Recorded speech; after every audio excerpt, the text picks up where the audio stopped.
Hi girls, today we are going to see about dimensional quantities, dimensionless quantities, principle of homogeneity. Dimensional quantities means the quantities which have dimensions, whereas dimensionless means they don't have dimensions, and the principle of homogeneity means the equation contains the left hand side some terms and right hand side some terms, and both terms will have same dimension that we shall see now. And dimensional variable, dimensionless variable, then dimensional constant, then dimensionless constant. Dimensional variable means the physical quantities which possess dimensions and have variable values. Variable means they may take different values. For example, length, velocity, acceleration, etc. Here length, velocity and acceleration, they have their own values and dimensions. So they are variables but they are having dimensions. Dimensionless variables means they are variables but they don't have dimensions. For example, specific gravity, strain, refractive index, etc. So their values may change. For every liquid they have a definite different specific gravity, and the strain value also may differ, also refractive index. So they are variables but they don't have dimensions. So they are called as dimensionless variables. The dimensional constant means they possess dimensions and have constant values. When you take a gravitational constants, Planck's constant, etc., they are having dimensions, also constants. Dimensionless constants means they are constants but they don't have dimensions. Examples: pi, e, Euler's number, and other numbers 1, 2, 3, etc. They don't have dimensions, they are simply numbers. So they are called as dimensionless constants. So these are the four types we can categorize the physical quantities. And next we are going to see about principle of homogeneity of dimensions. That means the dimensions of all the terms in a physical expression should be the same. For example, if you take the equation v square is equal to u square plus 2as, and you write the dimensions v square, e square and 2as on both the sides, they must be equal to L square t power minus 2. You take the equation v square is equal to u square plus 2as. Here u is initial velocity, v final velocity. So they take the dimensions of velocities u lt power minus 1, similarly v lt power minus 1. A is acceleration, the dimension is lt power minus 2, and for displacement L. And when you substitute the dimensions, lt minus 1 the whole square, similarly lt minus 1 the whole square plus lt power minus 2 into L. And when you simplify that, you will get L square t power minus 2, L square t power minus 2. Also this term will become L square t power minus 2. And so when you see the dimensions on both the sides have same dimensions. So LHS is equal to RHS. So they are called as dimensionally correct. This equation is dimensionally correct. Next, application and limitations of method of dimension analysis. First we shall see the uses of dimension analysis to convert a physical quantity from one system of units to another. Suppose you are having CGS system, you can convert that into MKS and vice versa. And next, to check the dimensional correctness of the given physical equation. We have seen the equation v square is equal to u square plus 2as, and we have checked the dimensional correctness in the previous part, and that is another application, and it is used to establish relations among various physical quantities. Even we can derive the relation using dimensional method, and so there are three uses, and we are going to see the examples of the three uses. First use is to convert a physical quantity from one system of units to another. Suppose if we take n of u, that is n means number, any number, and u is unit. So n of u is a constant, that means n1 u1 is equal to n2 u2. Here n1 means number and u1 means unit. And so here from one system you can convert the units into another system. And suppose you take 2 m1 a L1 power b T1 power c is equal to n2 into m2 power a L2 power b T2 power c. So we are having only 3 dimensions. We are going to see about only we are that is we are going to see only about the 3 dimensions: mass, length and time. And here, so this is one example for that. Convert 76 centimeter of mercury into Nm power minus 2 using the method of dimensions. Here the values are in CGS. CGS means centimeter gram second.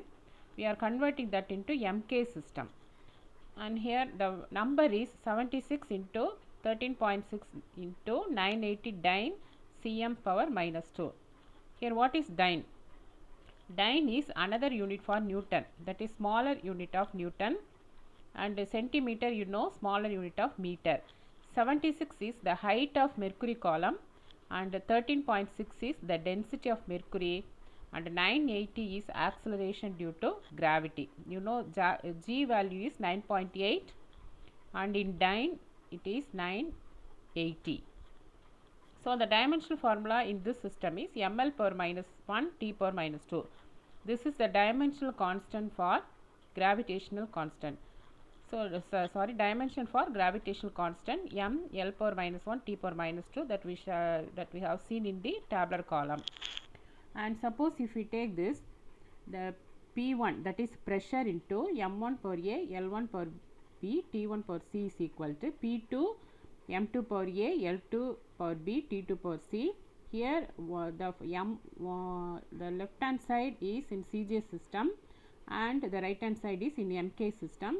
So the next step we are going to find out P2. So P2 is equal to P1 and you bring the other terms to this side, and here m1 is 1 gram, m2 is 1 kilogram, l1 is 1 centimeter whereas l2 is 1 meter, but t1 t2 both are having 1 second. And so here the 1 refers to CGS system and 2 refers to MK system. And what about this dimension? You know this dimension is nothing but ml power minus 1 t power minus 2. So what happens to A? A is equal to 1, B is equal to minus 1, C is equal to minus 2. So when you substitute that 76 into 13.6 into 980, 1 gram, 1 kilogram, 1 centimeter, 1 meter, 1 second, 1 second, like that you substitute. What is 1 gram? 1 gram is 10 power minus 3 kilogram. 1 centimeter is 10 power minus 2 meter, and the powers you write as such. And this 10 power minus 3 into 1 will become 10 power minus 3. Similarly 10 power minus 2 into minus 1 will become 10 power 2. The negative sign get cancelled and 1s but divided by 1s will get cancelled. So when you see the powers, you will get 10 power minus 3 and into 10 power 2, which is equal to 10 power minus 1. But when you multiply 76 into 13.6 into 980, you will get the numerical value that is simplified, and you will get into 10 power 5 Nm power minus 2. Here 76 refers to the height of the mercury column, 13.6 is the density of mercury, and 980 is acceleration due to gravity, that is h rho into g. So you have converted one system of unit into other system of unit. And you remember P is equal to h rho g, where h is the height of mercury column, rho is density of mercury, g is acceleration due to gravity.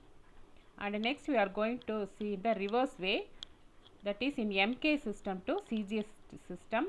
For that you take universal gravitational constant, which is having value 6.6 into 10 power minus 11 Newton meter square kg power minus 2. In this case you write it as GSI.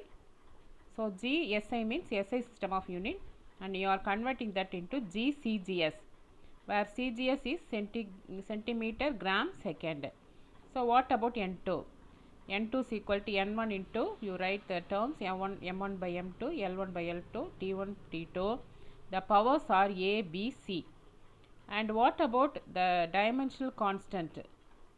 And here the dimensional constant is, see here the dimensional constant is m power minus 1 L cube T power minus 2. That is the dimensional constant. And so here m1 is 1 kilogram, m2 is 1 gram, l1 1 meter, l2 1 centimeter, and T1 T2 together they take the same value 1 second. And here the dimensional formula for gravitational constant is m power minus 1 L cube T power minus 2. So A is minus 1, B 3 and C is equal to minus 2.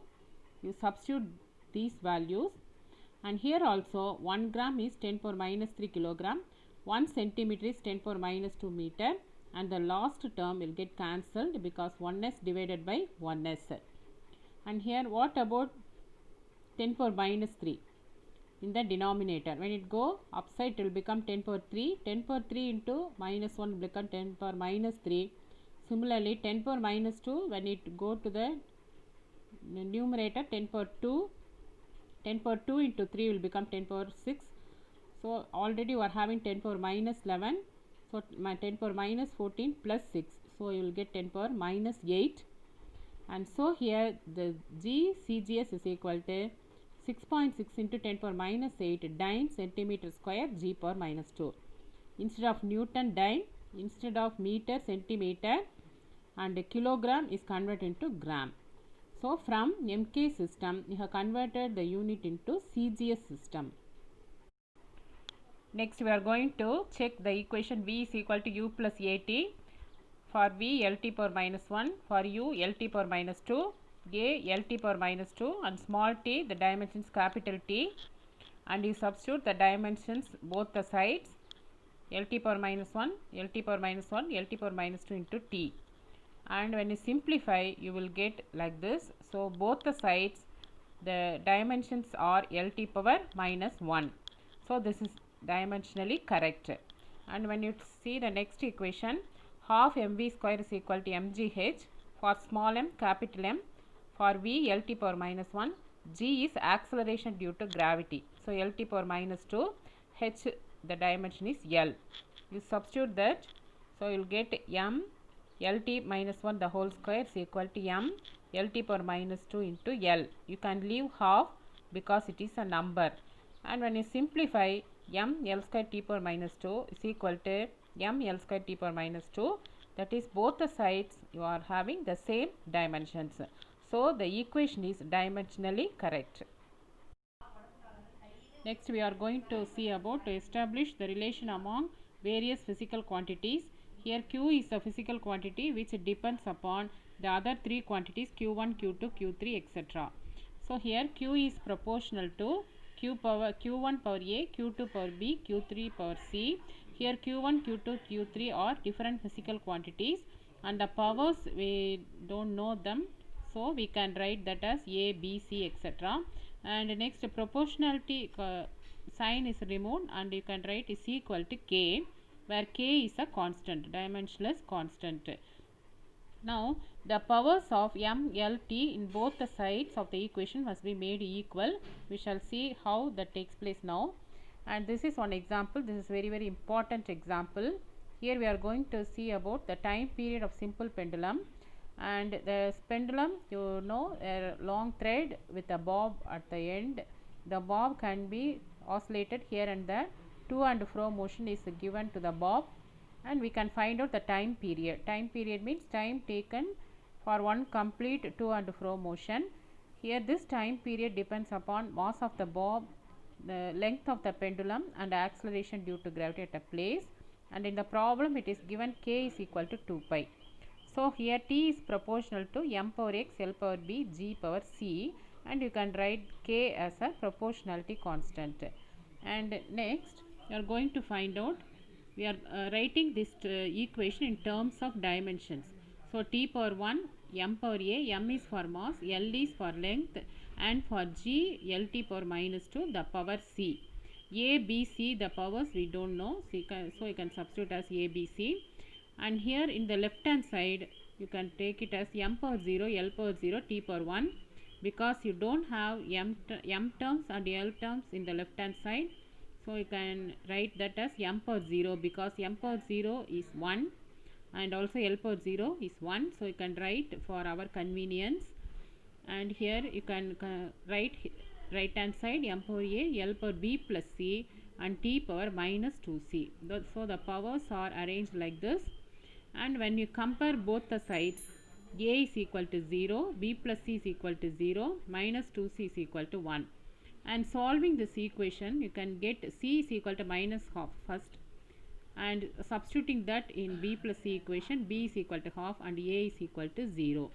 That can be substituted and you can get t is equal to k into m power 0, l power half, g power minus half.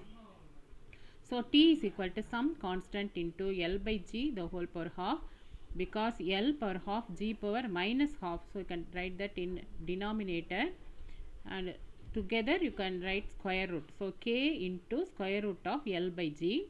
Since it is given k is equal to 2 pi, t is equal to 2 pi into square root of l by g. So this is the formation we are getting the derivation for time period of simple pendulum using the method of dimensions. Next we are going to see about the limitations. Limitations means there are some disadvantages in this dimension analysis.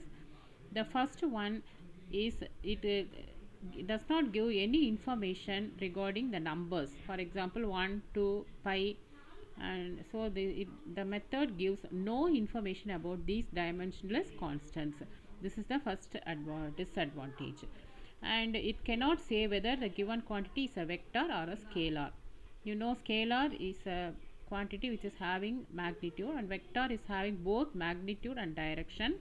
But this dimensional method cannot decide whether it is scalar or vector.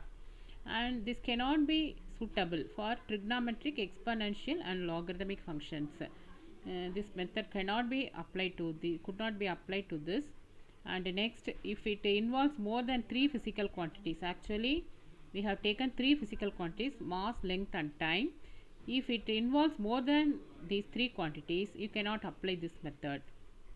And in this is there are two equations. One equation, s is equal to ut plus 1 by 3 at square, and the other equation, s is equal to ut plus half at square. And when you see, the second equation is actually the correct one, whereas the first equation it is not correct. But when you use the method of dimensions, you can arrive that both the equations are correct. So that is so you cannot adopt this method for deciding whether the equation is dimensionally correct or not, because both the equations, the answers for both the equations will come as dimensionally correct. So it can only check whether a physical relation is dimensionally correct but not the correctness of the given relation. So we can say either the equation is dimensionally correct or not, but we cannot say whether it is completely correct or not. So that is a main disadvantage in the method of dimensions. So that's all, girl. This is the end of the chapter. Hope you understand.